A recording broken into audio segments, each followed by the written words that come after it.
Today we have Mr. Brandon Brown. He's from the AAMC. They're the people who are basically in charge of like all the medical application stuff, the MCAT stuff. So it's great that we were able to have him for this club meeting.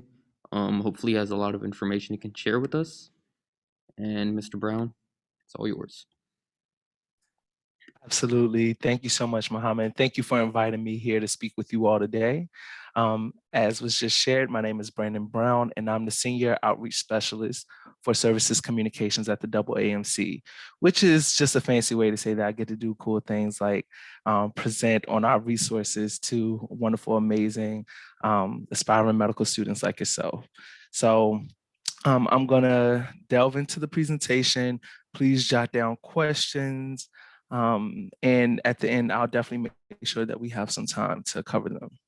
All righty. So thank you so much and welcome to Designing Your Pre-Med Journey with resources from the Association of American Medical Colleges. All right.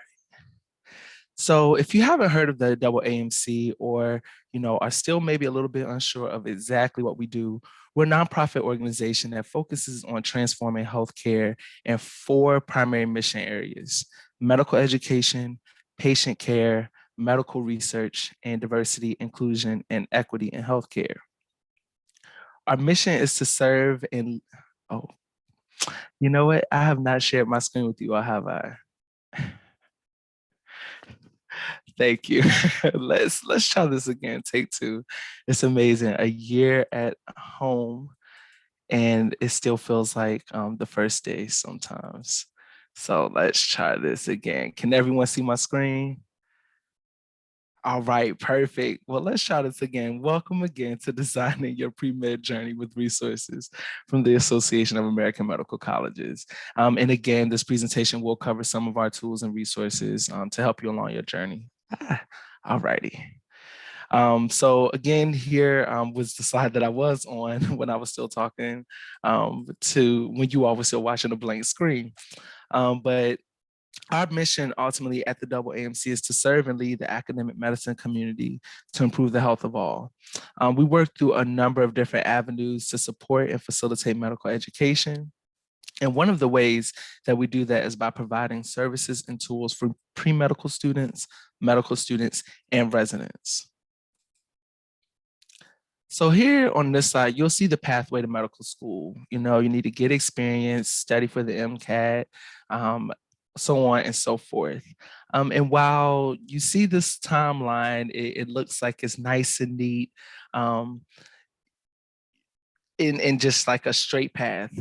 But you should know at the outset of this presentation that there isn't a certain timeline or order necessarily that you have to complete these requirements in. On the next slide, we'll talk a little bit about how everyone's path can be different. So we went from that thinking of this process as a nice, neat, ordered sort of sequence of steps that you take. But the reality is that your path may take many different twists and turns along the way. It is important for you to remember that there is no right or wrong path to medical school. Everyone's path is unique, and however you get there is just right. And my goal is that each one of you get there, no matter how squiggly the path may get. So here's the hub for this presentation. It pretty much just provides like an overview of all the resources that we're going to talk through. And as you can see here, I'm going to be talking briefly about everything from getting experience to put on your application to prepare for the MCAT to even just some tips around how to choose medical schools and most of all, how to apply. But again, remember there isn't a certain timeline or order that you have to complete requirements in. And I also want to pause and say too, that I have a lot of really amazing, capable colleagues who work specifically with each of these programs. So while I have a lot of cursory knowledge and information, if there are any questions that you have that are very specific, I'll definitely make sure that I take those back with me so that I can get them answered. So I just wanted to let you all know I'll be able to answer most of your questions, but if there's something that's a little bit more in-depth or nuanced, I'm not one of those people that's going to sit here and fake an answer. I will tell you, I'll get back to you, and I will. All right, so let's delve in. So here we have Mike, and he's a student at the John A. Burns School of Medicine in Hawaii. And prior to applying to medical school, he was a volunteer EMT. He was a volunteer EMT and a firefighter. Through those experiences, Mike talked about how many of the 911 calls he responded to were from people in rural communities who needed regular health care and actually were using 911 emergency as many of us would use a doctor's visit. Through this experience, Mike witnessed the need for primary physicians and healthcare providers on a regular basis. Initially, he said, I didn't think that I could become a physician. I didn't know any Native Hawaiian doctors, and I thought that people from my background didn't do well in higher education. So to get started, it's important that you start to think about the people that you have in your corner that are at your university and dedicated to helping you navigate your pathway to medicine. I know that it's not an easy journey, and there can be many times where you get discouraged, and that's discouraged either based on an experience in the classroom or just those feelings like Mike may have had, prior to starting medical school, where he didn't think that anyone who looked like him had the ability or background to be successful. So I want to get started with some of our resources that will help you learn from other people's stories and other people's journeys, and to hopefully give you some example, if you don't already have one, of someone else that may come from a similar background or has navigated similar challenges, but that can be inspirational to you. Additionally, in this section, we really do, or in just getting started with the process, it's very important that you have a good connection with your pre-health or academic advisor so that you can also create a plan with them, constantly revisit it, retool it as needed. If you, for some reason, don't have access to a pre-health advisor, then the National Association of Advisors for Health Professions can connect you with one. And if anyone needs that link, just let me know and I'll drop it in the chat later on in the presentation. So to start your to start your journey, we actually recommend signing up for the AAMC Pre-Med Navigator newsletter. If we were in person, I would take a survey of hands to see how many of you already have signed up. But since we're virtual, I'll just encourage everyone again, sign up for the Pre-Med Navigator. It's a monthly newsletter. It typically comes out on the first Sunday in the month, and it just provides information about a range of important topics, resources, tips, and key dates for aspiring physicians. You can view all of our past articles and subscribe at aamc.org/Pre-Med Navigator. Now, a way to hear directly from students is through our Aspiring Docs resource. Here you'll find information and inspiration to help you get started on your path to medicine. There's fact sheets, resource articles, inspiring stories, and our Aspiring Docs Diaries blog series. And that's actually written by medical school students, residents, and pre-med students. So it's a way for you to hear those stories directly from the individuals who live them. The fact sheets that we have on our Aspiring Docs website is one of our most important and one of our most popular resources because they provide quick and thorough information about topics like shadowing a doctor, preparing for the MCAT, and making the most of your gap year. All of these resources can be found at aamc.org/aspiring docs. And so you'll also see throughout the presentation that the links for these resources are included on the slides. Don't worry about capturing all of that as I go through because I have a slide at the end that captures all of the links that I share with you in one place. All righty, so anatomy of an applicant. So thinking back to Mike's story, the experiences that he had with patient interaction as an EMT was undoubtedly tremendously valuable and ultimately impacted his decision to become a doctor. But you may be wondering how to communicate such an experience on an application. In addition to your GPA and test scores, a lot of medical schools are actually progressing to competency-based admissions. This means that they want to evaluate you based on you, and just in a nutshell. But what does that look like? It looks like evaluating you based on your experiences, your goals, and your proficiency in the 15 core competencies that are listed here on this slide. And these core competencies are meant to reflect and demonstrate your preparedness for medical school. Many applicants often wonder, what is a competency and how do you demonstrate it? And after hearing a lot of those questions, we actually developed this Anatomy of an Applicant website. On this site, we define the 15 core competencies that medical schools look for in applicants, and we give you the tools and examples for how to develop those competencies. On the next slide, we're going to talk a little bit more about some more resources around the anatomy of an applicant. So here, we talked about, okay, I'm having these experiences that can reflect my competency and my ability to go into medicine. But here on this side, we talk a little bit about a resource that we include in the anatomy of an applicant site to help you talk through those, because we all know that or it's important to realize sometimes that you can have an experience with something, but the ability to articulate it is just as important.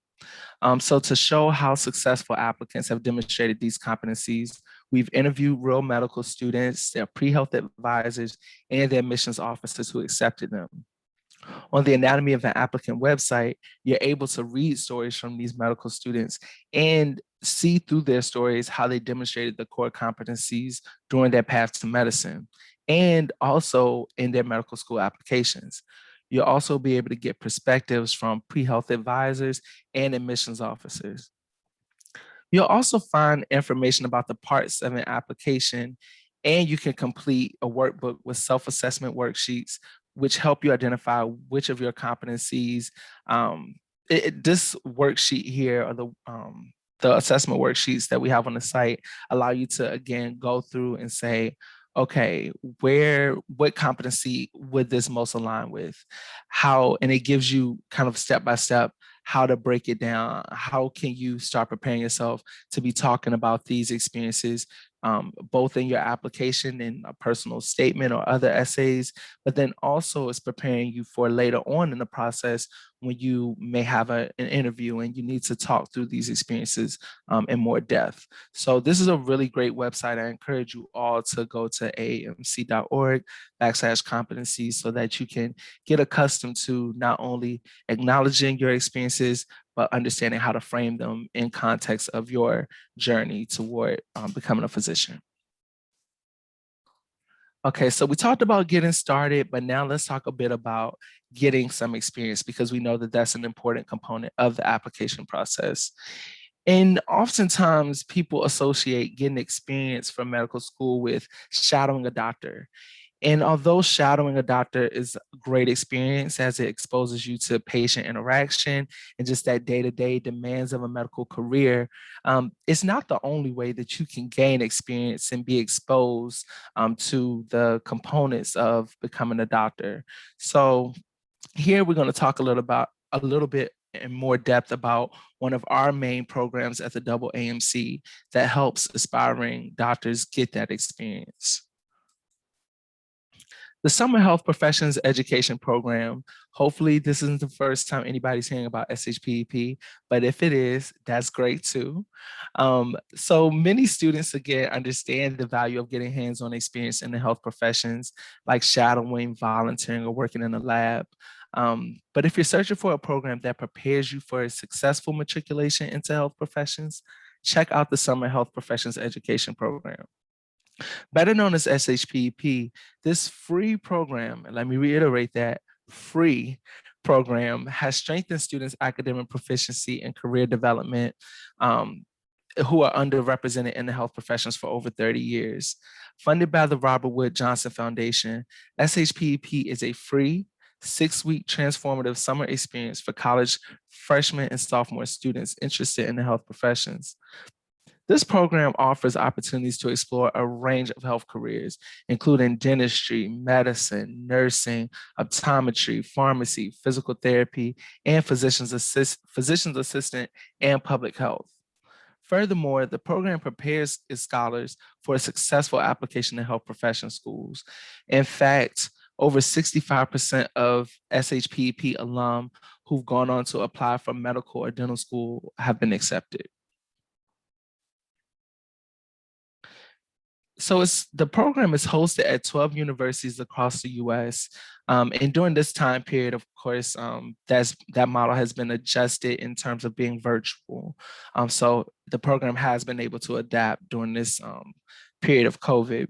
But it's hosted by 12 different universities across the US.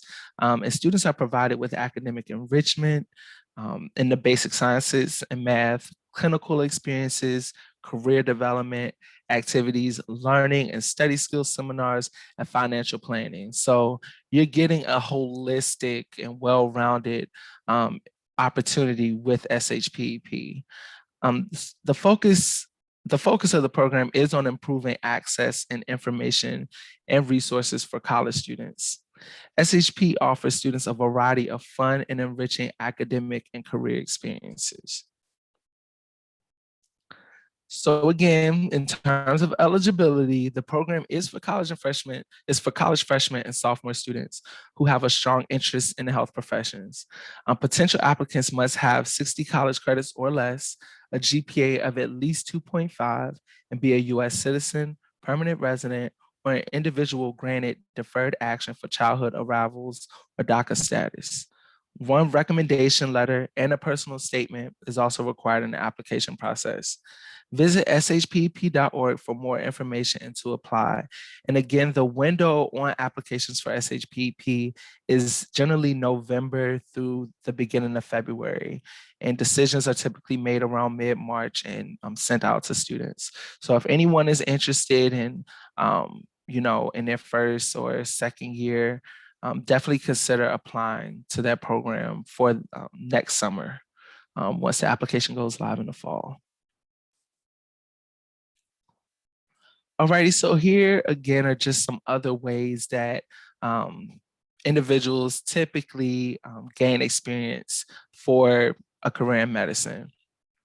And of course, during this time of COVID, there has been a lot of adjustment that has needed to be made and, a lot of innovation, if you will, around how to continue gaining experience. And I'll have a link that's included in one of my later slides, just all about some different COVID resources. But know that there are still ways to gain experience and to still, strengthen your application, even if you weren't able to partake in traditional clinical experiences or shadowing opportunities. And again, I'll visit some of that a little bit later, but definitely check out this website here on the bottom of this link, which includes information about summer enrichment opportunities at different institutions around the country. All righty, so we talked about getting started and we talked about getting experience, and now let's talk about getting ready. So now you're at the point to apply to where you're ready to apply to medical school.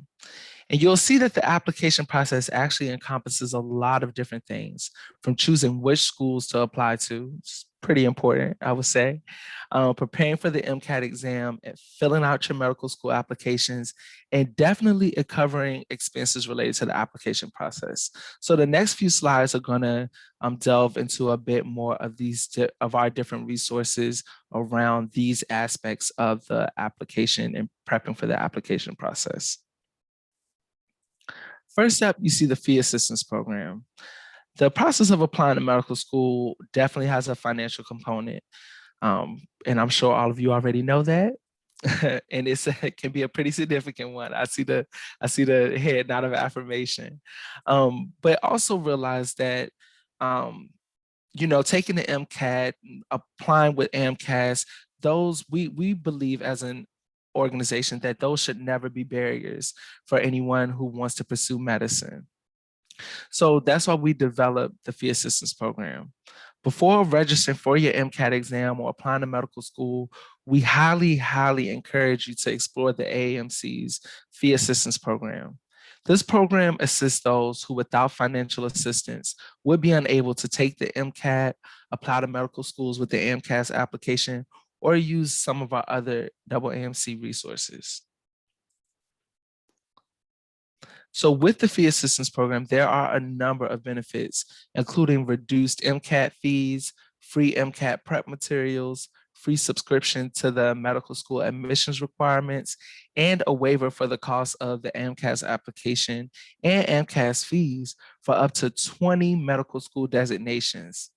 Additionally, if you're planning to apply for testing accommodations for the MCAT exam, you can also get access to a stipend for an updated psychoeducational or medical evaluation if necessary. If you were to use all of the benefits available to you with the fee assistance program, you would save more than $2,000. And I don't know about y'all, but I like money in my pocket and not having to be spent unnecessarily. Okay. So it's definitely worth investigating to see if you're eligible for this program. So let's talk a little bit about eligibility for the fee assistance program. You must be a US citizen, US national, lawful permanent resident of the US, a green card holder, or have been granted refugee, asylum, or deferred action for childhood arrival status by the US government. So, you know, we try to be as open as possible because again, it's our goal for as many individuals to have access to these resources to be able to pursue this goal of a medical career as possible. Approval for the fee assistance program is tied directly to the U.S. Department of Health and Human Services poverty level guidelines. So definitely check those out to just kind of get an idea of, you know, would you qualify even financially for the program. Unlike some federally funded programs, the fee assistance program actually does not draw distinctions based on your dependent or independent tax status. Therefore, parental financial information and supporting tax documentation are required.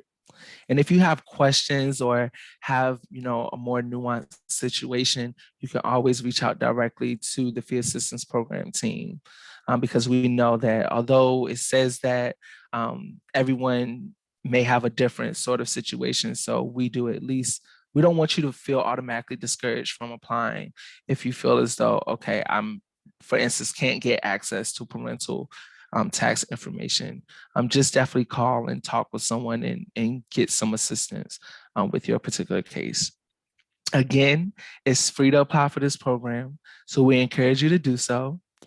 And with regard to the fee assistance program, once the application opens in early February, it doesn't close until maybe 2 weeks before the end of the calendar year in December. So definitely apply, take the time to apply. There isn't a magic cutoff for us. As many people who apply for the fee assistance program and who qualify for it will get access to those benefits if they qualify and submitted a complete application. For more information about the fee assistance program, please go to aamc.org/FAP.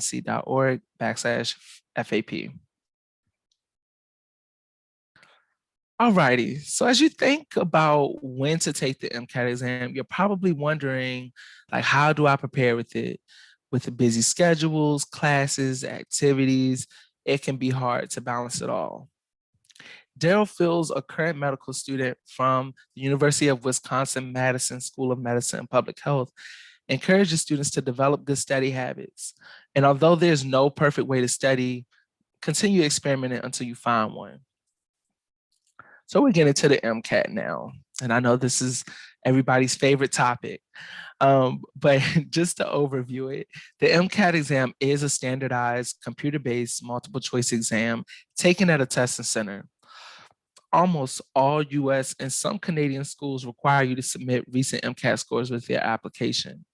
The exam tests you on the knowledge and skills medical school students, faculty, and residents have identified as key prerequisites for success in medical school and the practice of medicine. It specifically assesses your problem solving and critical thinking skills, as well as your knowledge of scientific concepts and principles necessary to the study of medicine. The content of the MCAT exam is divided into 4 multiple choice sections. There is no writing section on the exam. The 4 sections include 2 natural sciences sections, a behavioral and social sciences section, and a critical analysis section. The sections test content found in introductory to biology, physics, psychology, sociology, in addition to introductory general and organic chemistry and first semester biochemistry. This exam itself takes about 7.5 hours to complete, which includes everything from checking in, checking out, and taking breaks. MCAT scores are typically released 30 to 35 days after you take your exam.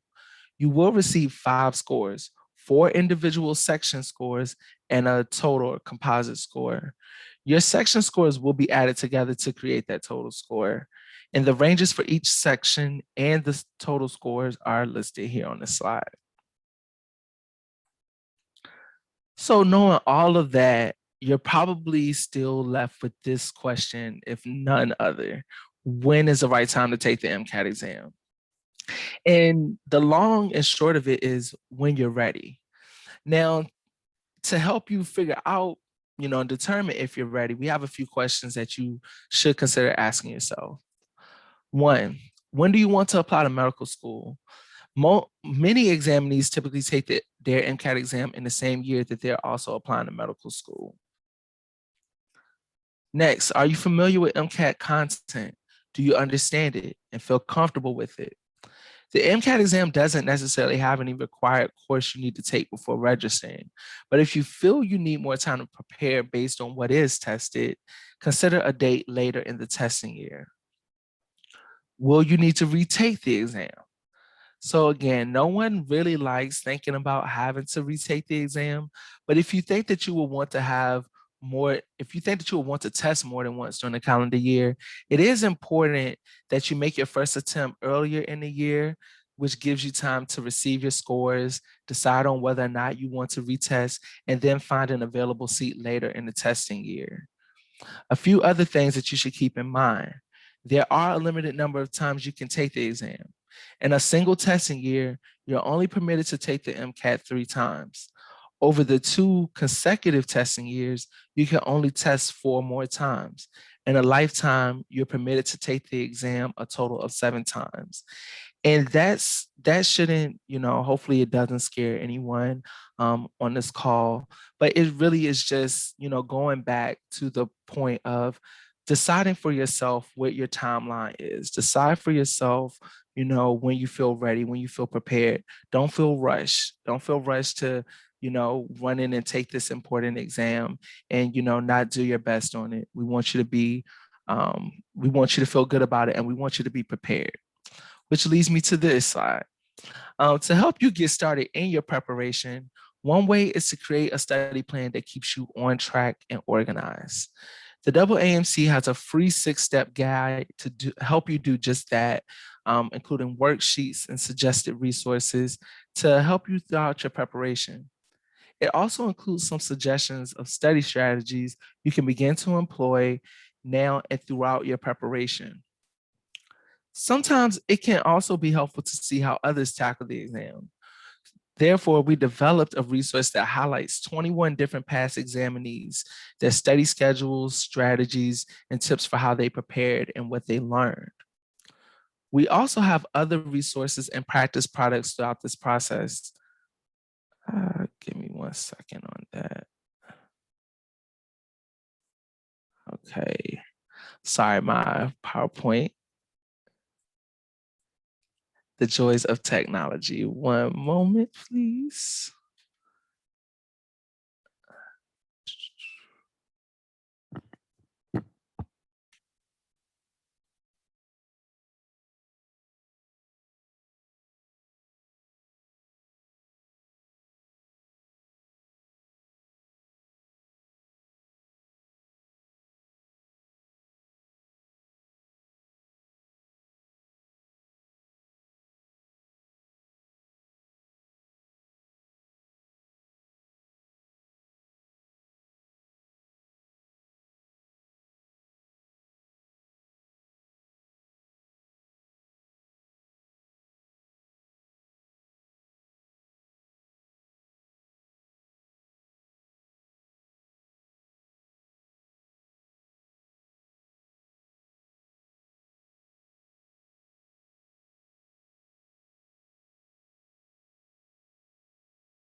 All right, we back in business. Can you see my slide?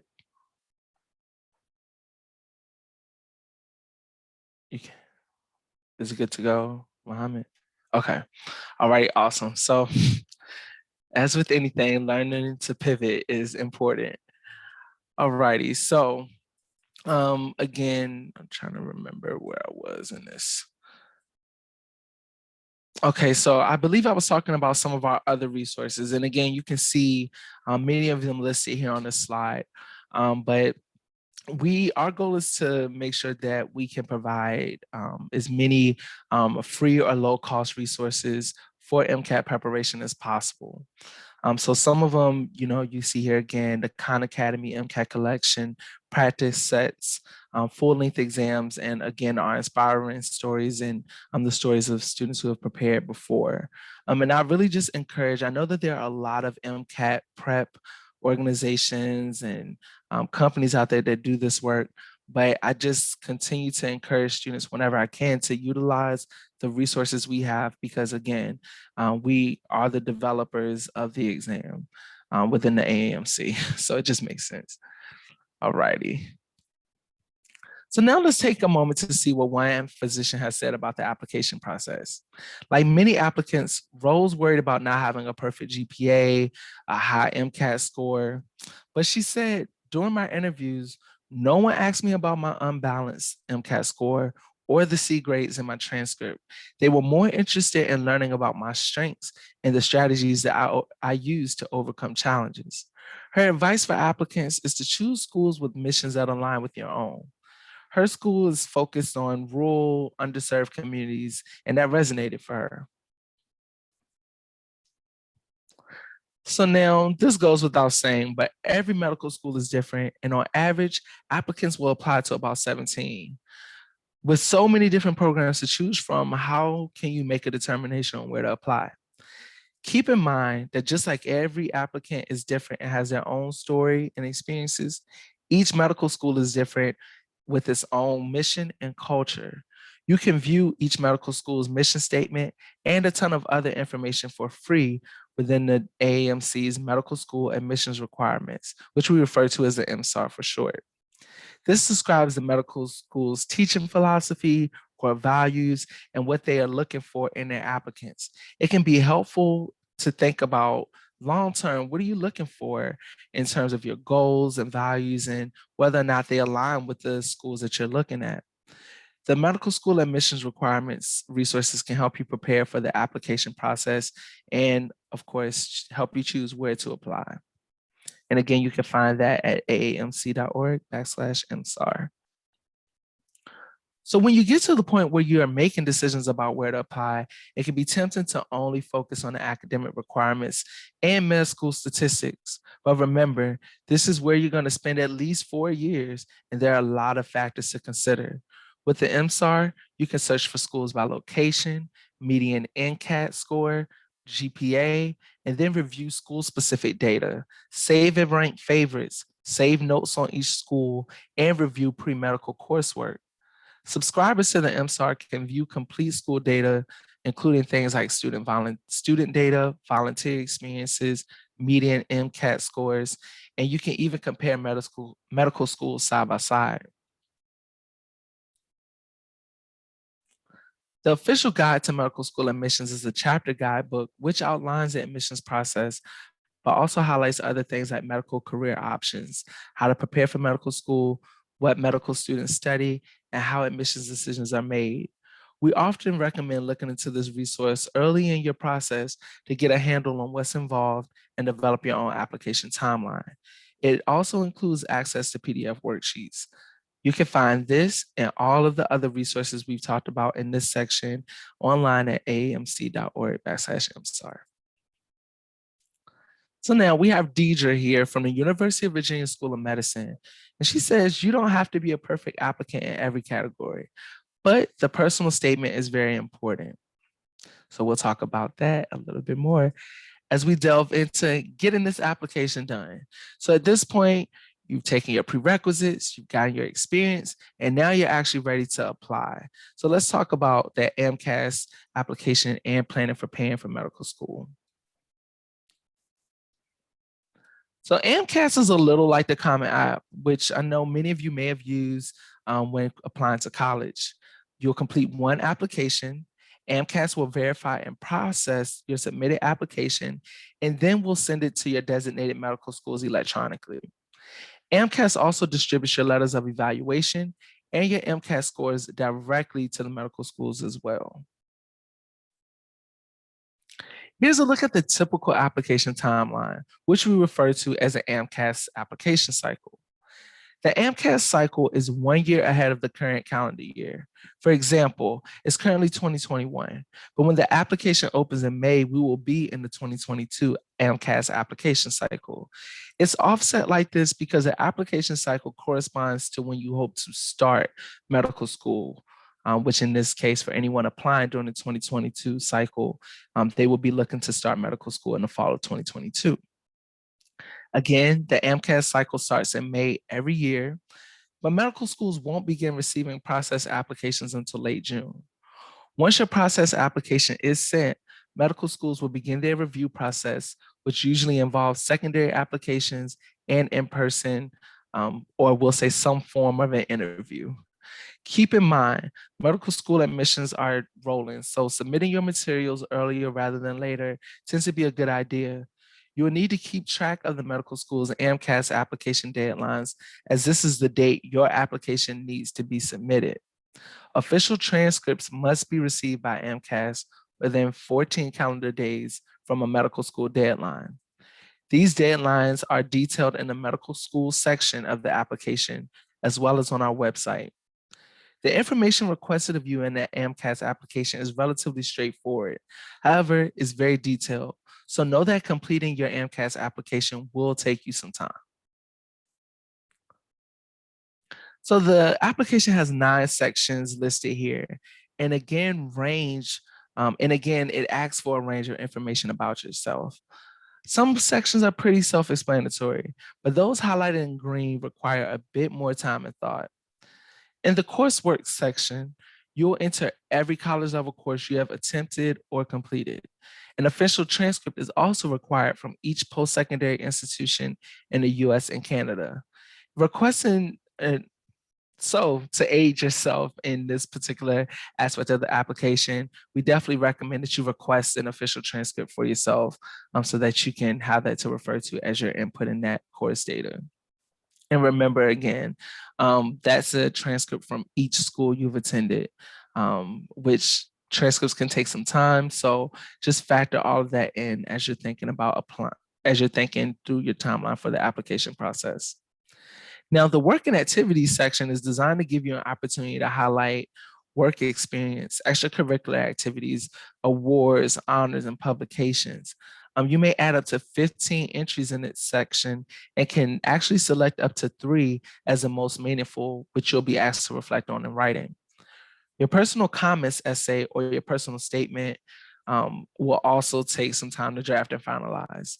As Deirdre pointed out, this is an important section of the application process because it really is your first chance to convey to medical schools why medicine. But remember, there isn't a formula for your essay or a right way to craft it. It should be unique to you and your story. And this is one of those pieces that I like to harp on just a little bit more. Again, as you can see, there's a lot of the AMCAS application that contains more objective pieces of data, test scores, classes, things like that. But this is the area where you get to really inject your voice, insert your voice, tell your story, and be sure that you put enough time, attention, and care into not only crafting your story, but to articulating it, because this is, again, one of the first opportunities that medical schools get to hear directly from you about why this is a path you want to pursue. Alrighty, so again, we have guides and video tutorials on our website. We have a YouTube channel, an applicant guide, and lots of FAQs to help you navigate the application. We also have a fantastic contact center who are available to answer your questions about AMCAS and MCAT.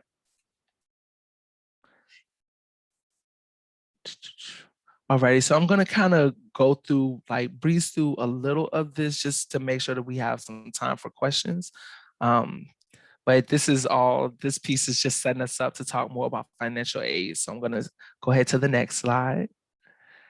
So the advice that the doctor gave on the last slide just really centered on understanding the money aspect of pursuing medical school, being mindful of what you borrow, being mindful of what you'll eventually have to repay, understanding the different resources that are available out there to you from, grants, scholarships.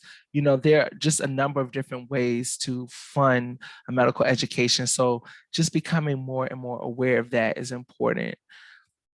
So with our first program, which first is an acronym for Financial Information, Resources, Services, and Tools, we look to equip you with tips and information that will help you borrow wisely, and when the time comes, repay your loans responsibly. First can help you understand the financial aid process, manage your finances during medical school, and learn about loan repayment options.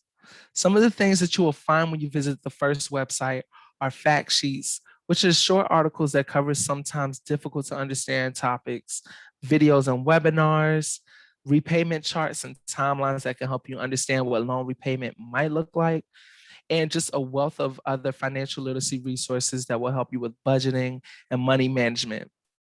There's also a tool called the Med Loans Organizer and Calculator, which lets you run a number of different scenarios for repayment and helps you to organize your loans. So one of the ways to, again, help minimize your financial stress is to learn as much as possible about student aid and funding options. And so here you'll see our first search tool, which is a different and separate search tool from our main site, as this one is specifically geared toward helping you locate different financial resources. You can search by keywords, audience, like pre-med or resident, or even by category like budgeting or loan repayment. So definitely want you all to get familiar with this. So in addition to all the helpful financial information in FIRST, you will also find a financial wellness program. This financial literacy program provides information that all consumers need to know about various financial topics like budgeting, credit cards, credit, taxes, insurance, and so much more. So getting answers. So the next few slides are just about different resources that we want to highlight for you that will be particularly helpful. As you know, over the last year, we've been remote, like many in most of the world. So we wanted to develop a space online for students and advisors to get and remain current on pre-med resources, everything from webinars to just different articles and things of the like. So I want to definitely encourage you all to navigate to the pre-med resources page. It includes, again, just so many different important links and helpful and useful aspects. And we designed it to mirror the journey to applying to med school. So choosing a medical career is kind of like the beginning sort of things, and then you progress on from there. We also want to talk about the Integrated Learner Services Unit for a little bit. They collaborate directly with learners like all of you, and they host regular engagement activities that allow us as an association to learn more about your experiences so that we can ensure that we're constantly and effectively updating our tools and offerings so that you all have the most up-to-date and relevant information to support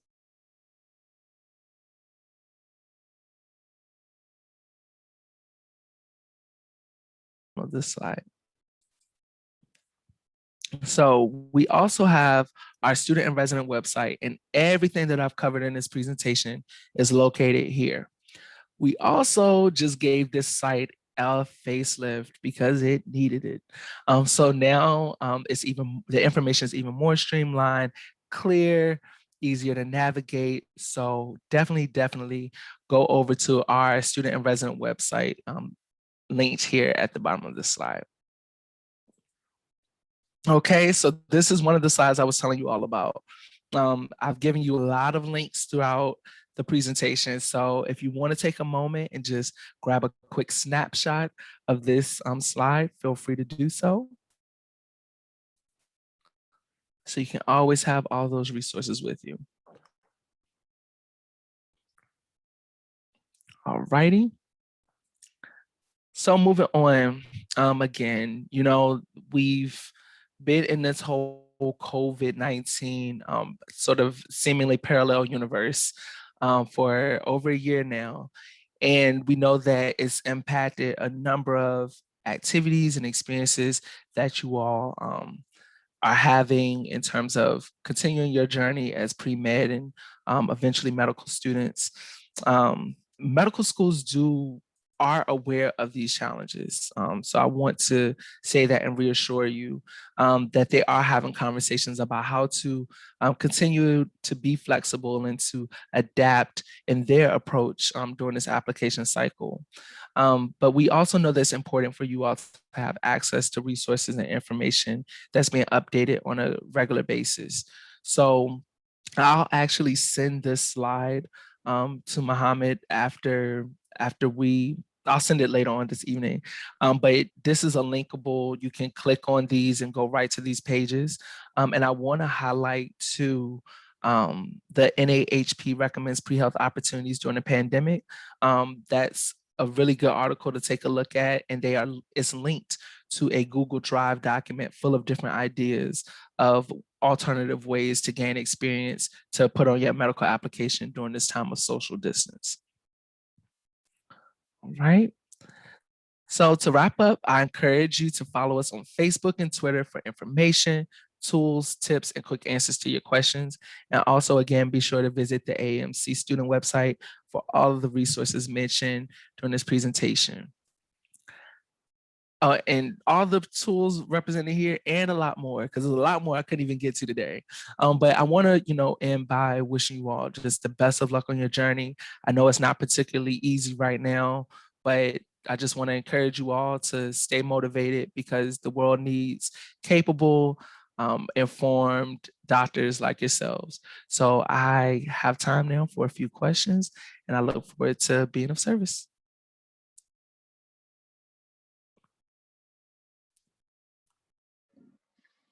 Samuel asked in the chat if you could drop the link for the website Pairing Pre-Medical Advisors.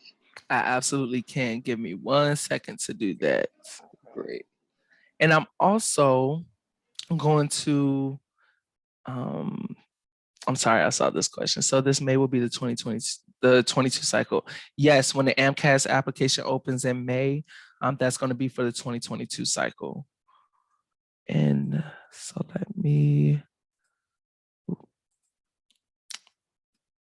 let's bring this over here. Okay.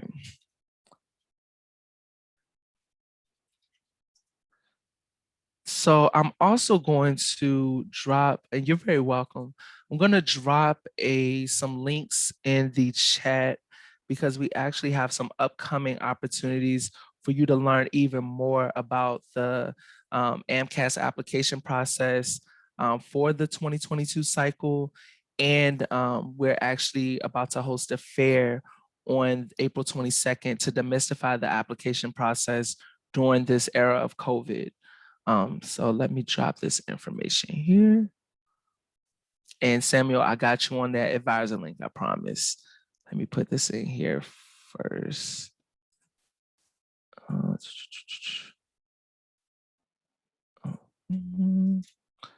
So let's put this here. And so I wanted to make sure I explain what it was. And then let's copy this link and register for the fair. That's your registration for that. And then the AMCAS team is also conducting a navigating the 2022 application cycle for applicants webinar later this month. And I know some of you, hopefully all of you that really wanted to get on there was able to get registered before the event filled up, but they're keeping a list of students that weren't able to get registered for the live event so that once the recording is available, they can send it over to you. So that is the link that I'm placing here right now.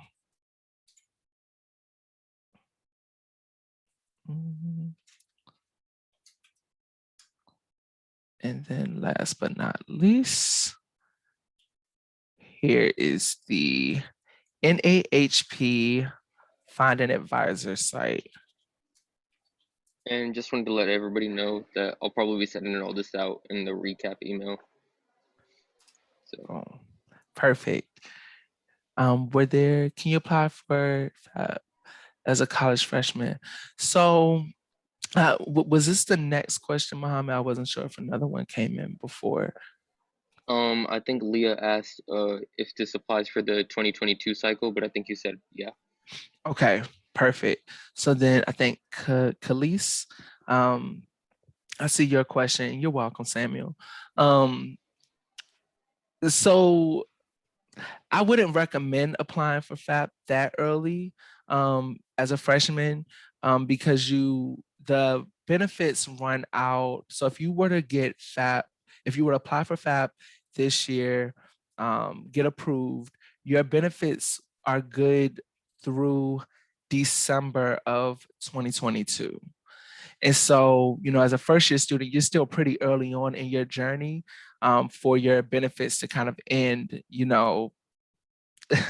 maybe like a year and a half from getting them. So, what we typically advise is when you have an idea of when you want to take the MCAT, know what application cycle you want to participate in, like work yourself backwards and apply for FAP, maybe within the 3 to 6 months. I would say apply for FAP 3 to 6 months before you're looking at taking your MCAT exam, because that's one of the biggest benefits that some students will miss out on because they apply to FAP after they've already registered for the MCAT and the benefits aren't retroactive. So that's one of the most important things to remember. Yeah, definitely apply to it like you said, like a few months beforehand, because then you get access to the MCAT resources and you can study with those. And then at the same time, you can probably take the MCAT for a reduced fee. So, you Yeah, saving money on MCAT like materials, and you saving money on the MCAT itself, and then hopefully the application stuff. So it kind of lines exactly. up perfectly then. Exactly. See, thank you. A true testimonial. So now I see this question. I'm planning to graduate fall 22, but I'll meet all of my requirements. MCAT spring 22. So do you recommend taking the MCAT during spring 22? Um, okay, so if you're graduating fall 22, would you be I definitely say take the MCAT when the information is still fresh in your mind.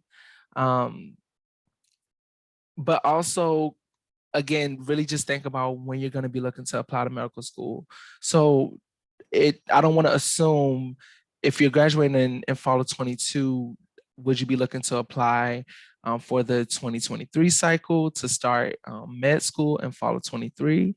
Because if so, you could take you could take the MCAT during spring 22, or you may want to take it in fall of 22, assuming that that last semester may be a little bit lighter academically or other things. But just really, I would say, consider when you're looking to take that, when you're looking to matriculate into medical school, kind of look at the various factors existing in your personal life and, academically and things like that, and really consider when the best time is going to be, because you may be able to dedicate. So you only have 2 classes for the fall. Exactly. Since you have a light course load, and you're also going to benefit from finishing those courses that spring, having time to make sure you apply for the fee assistance program if so choose. But then you also are going to have that summertime to, if you apply for fee assistance, get approval, like be able to use those resources to really integrate into your study plan, and you'll be good to go when you take it in the fall. So that's just one way to approach it. But also don't forget that on our MCAT site, we do have that document about creating your timeline and study plan for the MCAT specifically. So I would say consult that too and really kind of map it out that way. Awesome. You're so very welcome. And you're welcome, Khalees. I hope I'm saying your name right. But yeah, you're all very welcome. And let me also, I'm going to place my email address in the chat.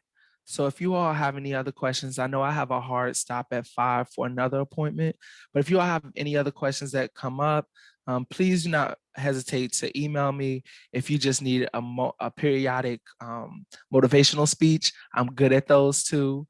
But again, I really hope that you all were able to gain some more information and insight about our resources and ultimately understand that we are here to help you along your journey. We want you all to be successful, and we want you all to be great doctors that help save lives. So thank you so much for having me here today. Yeah, thank you for coming, Mr. Brown. That was actually a really useful presentation, and I hope everybody else found it useful as well. So thank you so much for coming. You're so very welcome, and thank you. And I'll be honored to come back at some point again if you all need me to. You're very welcome. Good luck to you all, and stay in touch should you need All right. anything. All All right. righty. Thank you. You're Bye. very welcome. Bye, y'all. Bye. Does anybody have any questions for me or just questions in general?